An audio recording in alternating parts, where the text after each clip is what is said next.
हरे कृष्णा। ओम नमः शिवाय। कल हमने कथा में बात करी थी कि महादेव को पाने हेतु रावण यानी कि दशानन क्या क्या कर लेता है। वो तो महादेव को पाने के लिए अपने प्राण तक त्यागने को तत्पर हो जाता है और इसी वजह से महादेव को वहाँ पर उपस्थित होना पड़ता है और उसके द्वारा मांगे गए वरदान के लिए तथास्तु कहना पड़ता है। सब हैरान हैं कि महादेव कैसे तैयार हो गए लंका जाने के लिए। लेकिन भगवान की लीला कौन समझ सकता है। उनकी तो हर एक लीला में हर एक जो भी वो कर रहे हैं, जो भी उनके द्वारा निर्मित किए जा रहे हैं, जिसको बोलते हैं कि परिस्थितियाँ बनाई जा रही हैं, उनके पीछे क्या कारण है वो हम लोगों जैसे आम व्यक्तियों के समझ के परे की बात है। आखिर महादेव की हामी के बाद माता पार्वती बहुत परेशान हैं। महादेव सचेत करते हैं रावण को कि तुम सोच लो, क्योंकि तुम सूक्ष्मता को नहीं समझ पा रहे। तुमने जो वरदान मांगा है उसकी सूक्ष्मता को तुम विचार नहीं कर रहे। और रावण कहता है कि मैं विचार करके अपना समय गंवाना नहीं चाहता। मेरे लिए इतना ही बहुत है कि मेरे प्रभु ने मेरे साथ चलने के लिए हामी भर दी है।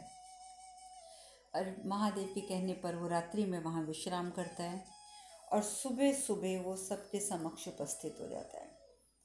अब जब महादेव के माता पार्वती, कार्तिकेय, गणेश जी, नंदी जी, सभी देव प्रेत गण वहाँ खड़े हैं। महादेव कहते हैं कि रावण, तुम मुझे अपने साथ ले जाने के लिए तैयार हो। रावण कहते हैं हाँ हाँ प्रभु, मैं पूरी तरीके से तैयार हूँ, मैं बिल्कुल तैयार हूँ।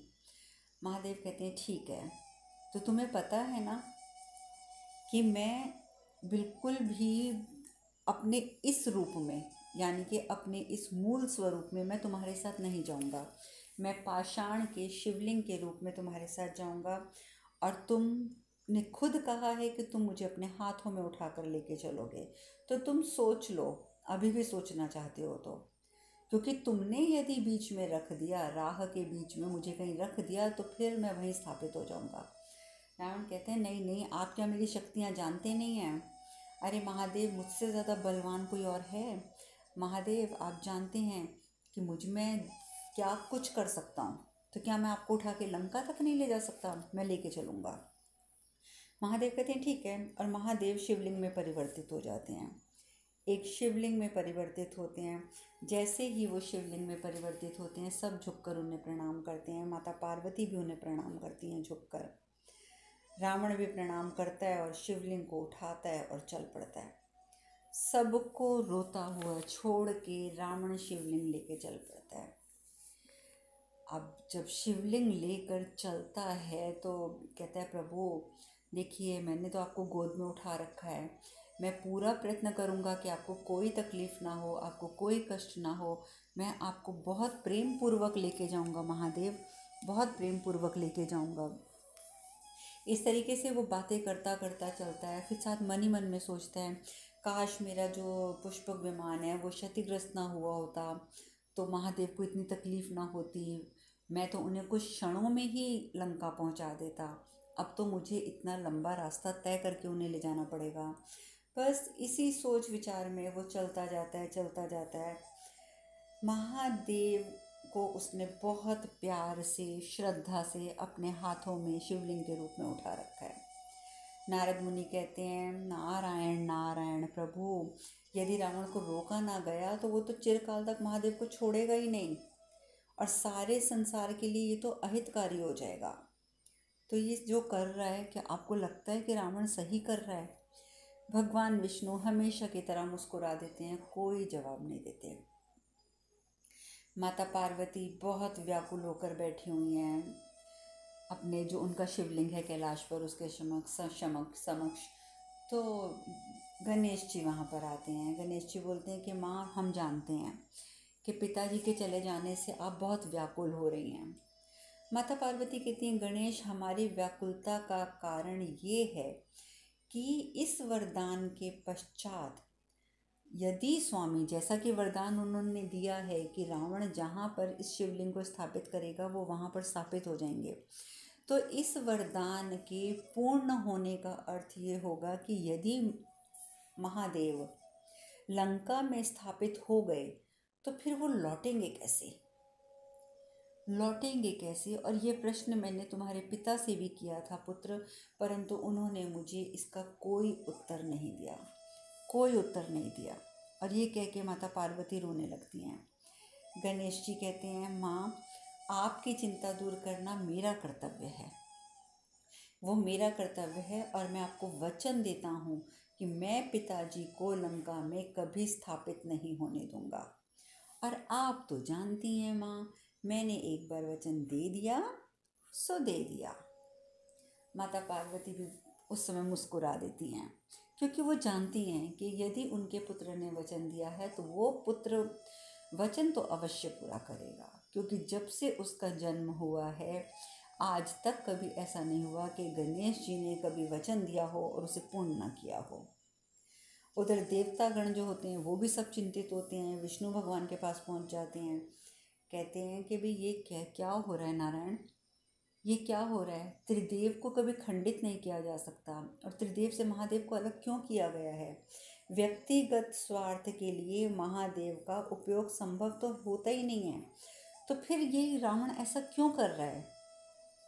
भगवान विष्णु कहते हैं कि आप लोग जब ये बात समझते हैं कि व्यक्तिगत उपयोग हेतु महादेव का हम इस्तेमाल नहीं कर सकते, तो फिर आप चिंतित क्यों हैं? फिर आप चिंतित क्यों हैं? जब आप इतना जानते हैं कि स्वार्थ हेतु महादेव का उपयोग नहीं किया जा सकता, तो चिंता तो आपकी निरर्थक है, बिल्कुल निरर्थक है।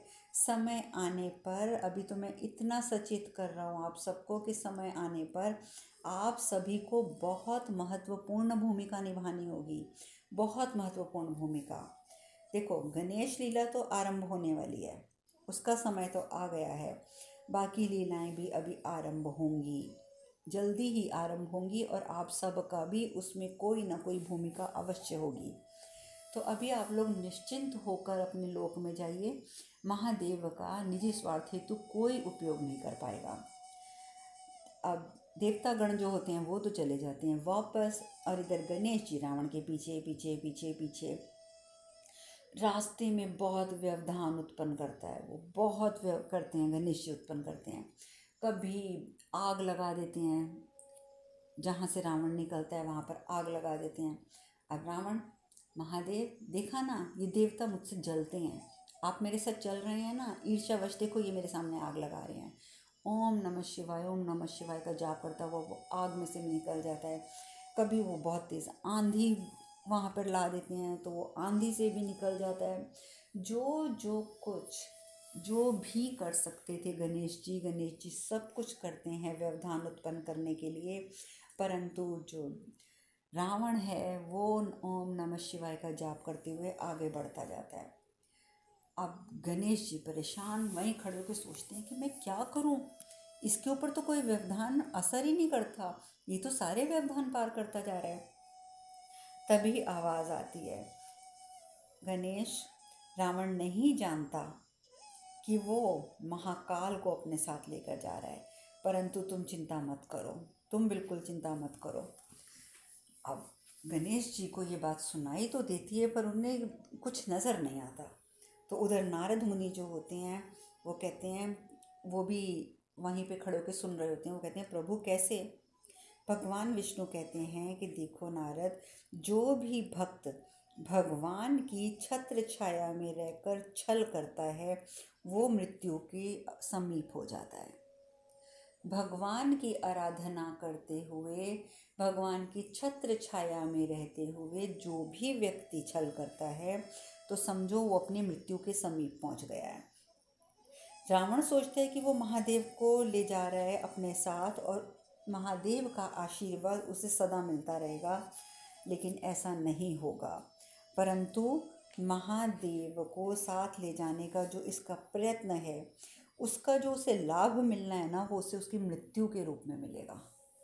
जो उसे फल प्राप्त होना है ना, वो उसे उसकी मृत्यु के रूप में होगा। रावण तो अपने मस्त ओम नमः शिवाय ओम नमः शिवाय बढ़ता जा रहा है, बढ़ता जा रहा है, बढ़ता जा रहा है। अब उधर हिमावन और मैनावती वो कैलाश पहुंचते हैं, कहते हैं ये क्या हो गया, ये क्या हो गया पार्वती, अभी इतने समय के पश्चात तो आप दोनों एक साथ हुए थे और अभी अचानक फिर से दूरी, ये क्यों, और ये तुमने क्यों होने दिया। माता पार्वती कहती हैं कि हम चाहते ना माँ तो रावण का अंत करके अपने स्वामी को हम अभी इसी क्षण वापस ला सकते हैं, इसी क्षण। हमें एक क्षण की देरी नहीं लगेगी रावण का अंत करने में। किंतु रावण के साथ जाने का जो निर्णय था वो स्वयं स्वामी का था। स्वामी खुद निर्णय लेकर रावण के साथ गए हैं, इसीलिए हमने रावण का अभी तक वध नहीं किया है और अब हम उनके लौटने की प्रतीक्षा करेंगे। और हम ये भी जानते हैं माँ कि वो शीघ्र लौटेंगे। तो हिमावन नरेश होते हैं, वो कहते हैं हाँ हम भी यही सोचते हैं कि वो शीघ्र लौटेंगे। तो माता पार्वती कहती हैं आप सिर्फ सोचते हैं ना पिताजी, परंतु हमें पूर्ण विश्वास है, हमें पूर्ण विश्वास है कि वो शीघ्र ही लौटेंगे। और उधर गणेश जी जो रावण के रास्ते में व्यवधान उत्पन्न कर रहे थे, उन्होंने आवाज़ सुनी भी कि महाकाल को ले जा रहा है सब कुछ, लेकिन उन्हें समझ नहीं आता ये आवाज़ आई कहाँ से। फिर वो अपने सर पे हाथ फेरते हुए कहते हैं क्या करूं, क्या करूं, कैसे रोकूं रावण को, मुझे तो कोई युक्ति नहीं सूझ रही है। तभी फिर आवाज़ आती है गणेश, जो कार्य बुद्धि से संभव हो जाता है उसमें बल का प्रयोग नहीं करना चाहिए, तो तुम अपनी बुद्धि का प्रयोग करो, बल का प्रयोग मत करो। तुम्हारा उद्देश्य रावण को पराजित करना नहीं है, केवल शिवलिंग को भूमि का स्पर्श कराना है, स्पर्श कराना है। तो तुम अपने बल का प्रयोग क्यों कर रहे हो, बुद्धि लगाओ ना पुत्र। और जब वो गणेश जी पीछे मुड़ के देखते हैं तो सामने नारायण खड़े होते हैं।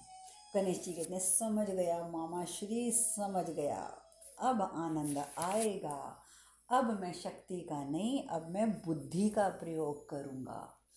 और ये कह के नारायण को प्रणाम करके गणेश जी चल पड़ते हैं। अब क्या होता है कि रावण जब वहाँ से निकल रहा होता है तो देखता है कि जंगल में अचानक बकरियाँ आ गई उसके सामने। तो वो बड़ा हैरान होता है, कहता है ये बकरियां तो पालतू पशु हैं और ये देखने से पालतू भी लग रही हैं, कितनी हष्ट पुष्ट हैं, अच्छी हैं। तो वह हैरान होकर सोचता है, कहते हैं जंगल में कौन है जिसके पास बकरियां हैं। तो तभी उन्हें बैजू के रूप में गणेश जी नज़र आते हैं। उन्होंने अपनी सूंड हटाकर वही रूप धारण किया हुआ है जैसा रूप धारण महादेव ने करवाया था अपने शिष्य के रूप में माता पार्वती के समक्ष जब वो स्मृतिहीन थी।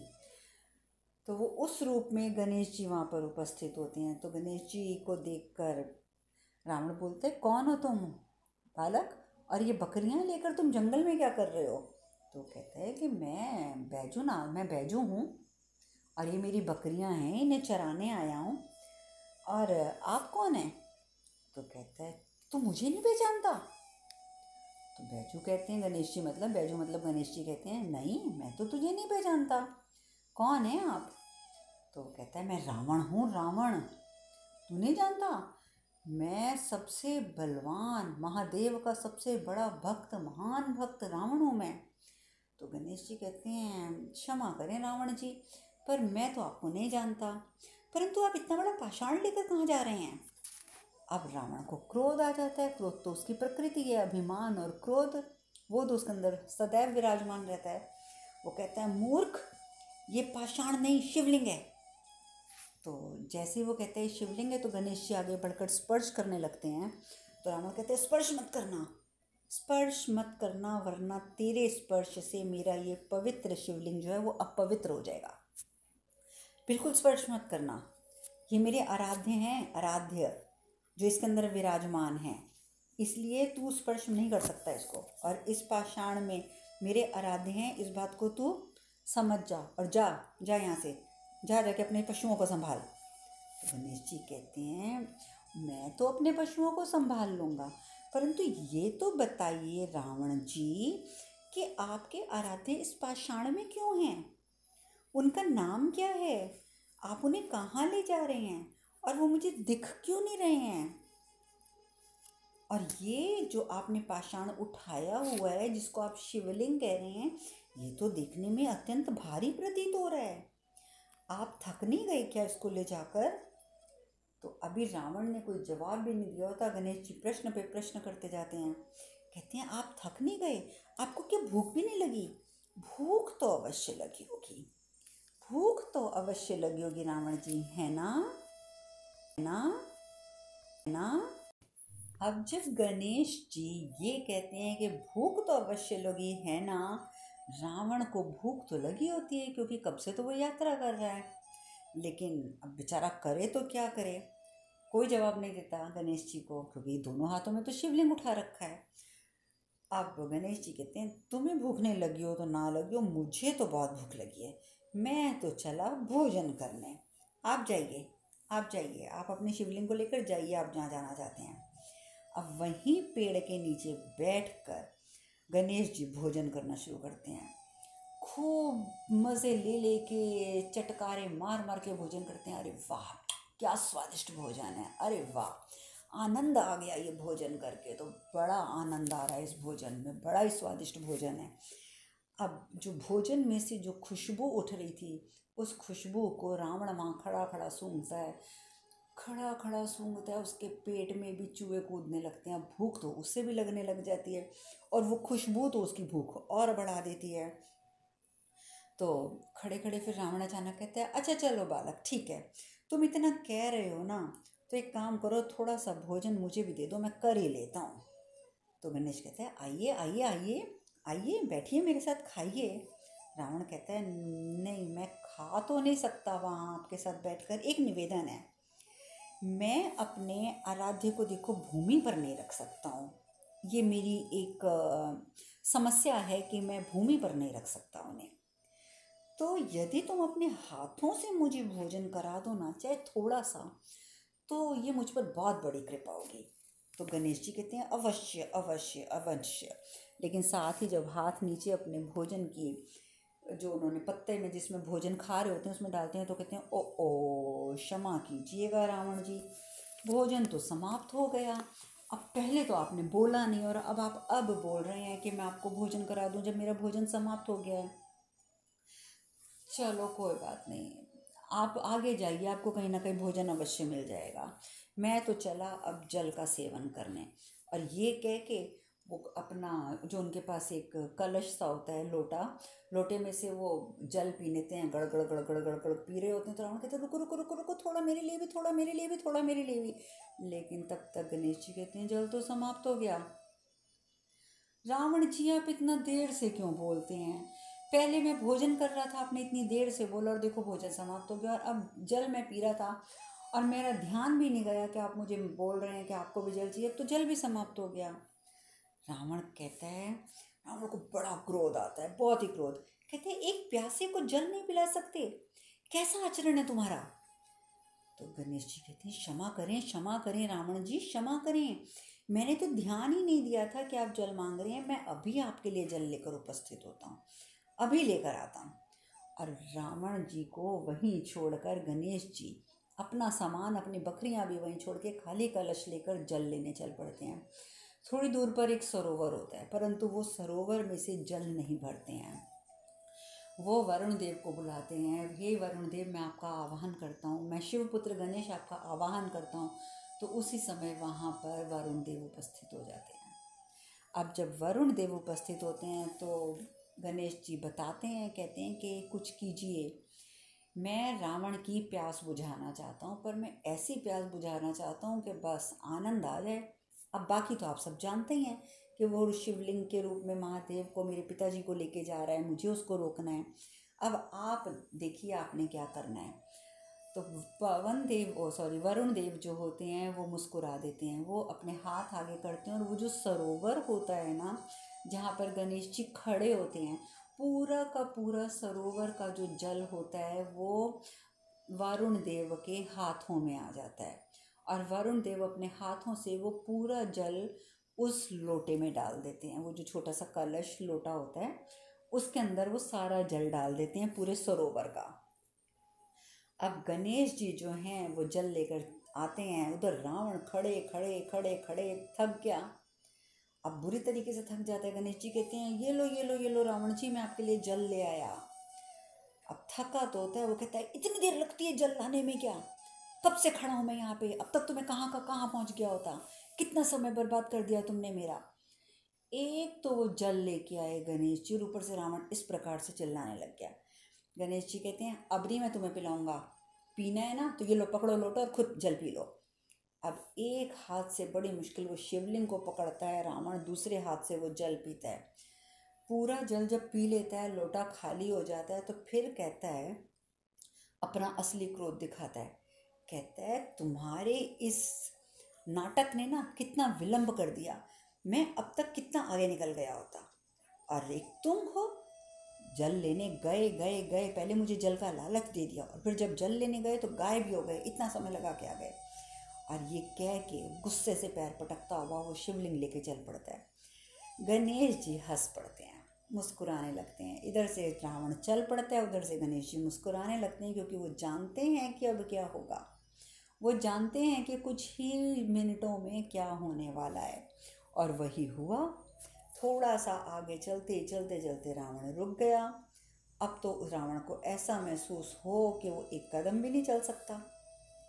अब बड़ा परेशान वो कहता है, मन ही मन में सोचता है, कहता है इस समस्या को भी क्या अभी उत्पन्न होना था। अब यहाँ तो वन है और वन में तो कोई मुझे मिलेगा भी नहीं, मैं किसको ही शिवलिंग पकड़ाऊँ और अपनी समस्या से छुटकारा प्राप्त करूँ। काश मुझे कोई मिल जाए, काश कोई मुझे मिल जाए जो मेरे शिवलिंग को कुछ क्षणों के लिए पकड़ ले, क्योंकि मुझे तो इस समस्या से मुक्ति पानी होगी, अन्यथा मैं तो किसी भी हालत में इस हालत में लंका पहुंच ही नहीं सकता। तभी उसे फिर से वो बालक नजर आ जाता है।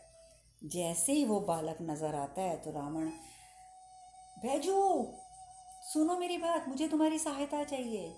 गणेश जी मुँह घुमा लेते हैं। तो रावण समझ जाता है कि मैं इस पर क्रोधित हो चुका हूँ, अब ये मेरी सहायता क्यों करेगा। अब रावण कहता है बैजू जी। गणेश जी फिर भी नहीं देखते। अब रावण कहता है श्री बैजू जी सुनिए, देखिए आप कितने दयालु हैं, आप तो मेरे लिए जल भी लेके आए थे और मैं आप पर क्रोधित हो गया धन्यवाद करने की बजाय। मैं तो आपका धन्यवाद करना चाहता था पर मैं कर ही नहीं सका, मैं क्रोधित हो गया, मैं आपका अब धन्यवाद करता हूँ, परंतु मैं कुछ समस्या में पड़ गया हूँ श्री बैजू जी। लगता है मैंने कुछ ना जल अधिक ही ग्रहण कर लिया है, तो इसीलिए मुझे आपकी सहायता चाहिए। यदि आप कुछ क्षणों के लिए इस शिवलिंग को पकड़ लें तो मैं लघु शंका निवारण हेतु हो आऊँ, आपकी बड़ी कृपा होगी श्री बैजू जी। इतनी बातें सुनकर गणेश जी कहते नहीं नहीं नहीं नहीं, आपने ही तो कहा था कि इस शिवलिंग को यदि मैं हाथ लगाऊंगा तो ये अपवित्र हो जाएगा। मैं अपने हाथों से आपके आराध्य को अपवित्र नहीं करना चाहता, ना ना ना ना ना ना, मैं ये तो पाप हो जाएगा, मैं नहीं पकड़ूंगा आपके शिवलिंग को। रावण कहते हैं मेरा हृदय परिवर्तन हो गया है, अब मेरे शिवलिंग जो है आराध्य हैं वो अपवित्र नहीं होंगे, मेरा मैं समझ गया हूँ, मेरा हृदय परिवर्तन हो गया। गणेश जी कहते हैं मेरा भी हृदय परिवर्तन हो गया है, अब मैं आपकी कोई सहायता नहीं कर सकता। जब मैं सहायता कर रहा था आपकी तो आप मुझे क्रोध दिखा रहे थे, मेरा भी हृदय परिवर्तन हो गया, अब मैं आपकी कोई सहायता नहीं कर सकता। अब रावण फिर कहते हैं आप तो बहुत दयालु हैं ना, मेरी सहायता कीजिए ना। देखिए ये वन है और ये वन तो आपका है, और इस वन में मैं तो एक अतिथि मात्र हूँ, और अतिथियों की सेवा करना तो बहुत पुण्य का काम होता है, आपने सुना ही होगा अतिथि देवो भव। तो देखिए मैं तो आपका अतिथि हूँ ना इस वन में, तो मेरी सहायता कीजिए, आपका तो आपको पुण्य मिलेगा। गणेश जी कहते हैं लेकिन ये पुण्य मुझे बहुत भारी प्रतीत हो रहा है, क्योंकि वो कहते जानते हैं कि शिवलिंग तो बहुत भारी है। तो रावण कहता है हाँ भारी तो है, किंतु बैजू जी इतना भी भारी नहीं है, आप कुछ क्षणों के लिए इसे पकड़ सकते हैं, मैं तुरंत लघु शंका से निवृत्त होकर आ जाऊंगा और अपना शिवलिंग वापस ले लूँगा। गणेश जी कहते हैं अच्छा ठीक है दीजिए। तो रावण कहता है एक निवेदन है कि इसे भूमि पर मत रखिएगा, बस एक ये मेरा छोटा सा निवेदन है, इसे भूमि पर मत रखिएगा। तो गणेश जी कहते हैं कि पकड़ने लगते हैं, कहते हैं ये तो बहुत भारी है। तो रावण कहते हैं देखिए बैजू जी मैं बस तुरंत आ जाऊंगा, थोड़े कुछ क्षणों की बात है, आप पकड़िए। गणेश जी कहते हैं देखो सूरज डूबने वाला है और सूरज जैसे ही थोड़ा सा नीचे होगा ना, तो मैंने अपनी बकरियों को लेकर वापस जाना है, और तब मैं आपका इंतज़ार नहीं करूँगा, मैं तो भूमि पर रख दूंगा शिवलिंग को। तो रावण कहते हैं, अरे अरे, मैं तुरंत वापस आ जाऊंगा, सूर्यास्त होने में थोड़ा सा भी समय बाकी है, आप आप चिंता मत कीजिए, मैं उससे पहले वापस आ जाऊंगा। अब गणेश जी शिवलिंग लेकर खड़े हो जाते हैं, बड़े प्रसन्न, बेशक भारी है, हल्का है, जैसा भी है शिवलिंग, आखिर गणेश जी के पिताजी हैं। शिवलिंग को पकड़ के गणेश जी बहुत प्रसन्न होते हैं। उसी समय क्या होता है, सूर्यदेव हल्का सा नीचे होते हैं, हल्का सा नीचे होते हैं, तो वो क्या करते हैं, गणेश जी शिवलिंग को वहीं भूमि पर रख देते हैं, और साथ ही आवाज़ लगाकर बोलते हैं, इतना भारी था, मेरे हाथ से छूट गया। और फटाफट वो शिवलिंग को प्रणाम करते हैं कि पिताजी, मैं तो आपको धरती पे स्पर्श कराने नहीं आया था, सो मैंने करा दिया, अब मैं चला। प्रणाम करके वो वहाँ से प्रस्थान कर जाते हैं। रावण भाग के आता है तो क्या देखता है कि शिवलिंग तो भूमि पर पड़ा हुआ है। अब उठाने का प्रयत्न करता है, पर ये क्या, शिवलिंग तो जैसे वहीं पर चिपक गया, किसी भी तरीके से वो शिवलिंग को हिला ही नहीं पाता। बहुत उठाने की कोशिश करता है, उठिए उठिए महादेव, आइए मेरी गोद में, मेरा कोई कसूर नहीं है महादेव, मेरा कोई कसूर नहीं है, मैंने तो कुछ क्षणों के लिए इस बालक को पकड़ाया था, इसने भूमि पर रख दिया, उठिए महादेव उठिए। तभी वहाँ पर सामने महादेव उपस्थित हो जाते हैं। महादेव उपस्थित होकर बोलते हैं, रावण। रावण हैरान होकर देखता है तो पीछे महादेव खड़े हुए हैं। वो कहते हैं, रावण, मैंने तुम्हें कहा था कि तुम मुझे जहाँ भी रख दोगे मैं वहाँ स्थापित हो जाऊँगा, और ये स्थान तो मुझे वैसे भी बहुत प्रिय है, मैं यहाँ पहले भी आया हुआ हूँ, और आज तुम मुझे यहाँ ले आए हो। अब हमेशा सदैव मेरा एक अंश जो है वो यहाँ पर विद्यमान रहेगा। अब इस शिवलिंग के रूप में मेरा एक अंश यहीं विद्यमान रहेगा। भगवान विष्णु, माता लक्ष्मी आदि सभी देख रहे हैं, तो माता लक्ष्मी मुस्कुरा देती हैं। भगवान विष्णु कहते हैं, देवी आप जानती हैं कि बैजू का रूप धारण करके गणेश ने इस स्थान पर रावण को रोका है। आज से ये स्थान बैजनाथ के नाम से जाना जाएगा। और आप सब ने भी नाम सुना होगा बैजनाथ का, कि बैजनाथ में एक बहुत पवित्र शिवलिंग है, जहाँ पर कहते हैं कि पूजा करने से हर इच्छा पूर्ण होती है। तो ये वही स्थान है बैजनाथ, जहाँ पर गणेश जी ने बैजू का रूप धारण करके रावण को रोका था। रावण जब महादेव की बातें सुनता है कि मैं अब यहाँ स्थापित हो, महादेव की बातें सुनता है कि मैं यहाँ स्थापित हो गया हूँ, तो कहते हैं, नहीं नहीं नहीं नहीं प्रभु, नहीं, आप ऐसा नहीं कर सकते, आप मेरे साथ ऐसा नहीं करते, मैं आपको लेकर जाऊँगा, और अवश्य लेके जाऊँगा, आपको मेरे साथ लंका चलना ही होगा, चलना ही होगा। और आप समझते क्या है मुझे, मैं जब आपका कैलाश उठा सकता हूँ, आपने देखा ही था कि मैंने दोनों हाथों से कैलाश उठा दिया था, तो ये शिवलिंग क्या है, ये पाषाण क्या है, ये तो सिर्फ एक पाषाण का शिवलिंग है। जब मैं इतना बड़ा कैलाश उठा सकता हूँ, तो क्या मैं पाषाण का शिवलिंग नहीं उठा सकता। महादेव जब ये बातें सुनते हैं तो महादेव कहते हैं, रावण, यदि तुम्हें अपनी भक्ति पर अहंकार ना होता तो तुम मुझे लंका स्थापित करने में अवश्य सफल होते। यदि तुम में अपनी भक्ति का अहंकार ना होता तो तुम अवश्य सफल होते। तुम विद्वान अवश्य हो रावण, बहुत विद्वान हो, बहुत बड़े संगीतज्ञ भी हो, बहुत बहुत खूबियाँ हैं तुम में, किंतु तुम ये नहीं समझ पाए कि अभिमान का परिणाम सदैव अहितकारी होता है। अभिमान का परिणाम सदैव अहितकारी होता है। और ये कह के महादेव वहाँ से अंतर ध्यान हो जाते हैं, और रावण, महादेव महादेव महादेव, रुकिए रुकिए रुकिए, बस यही चिल्लाते रह जाता है, और महादेव वहाँ से प्रस्थान कर जाते हैं।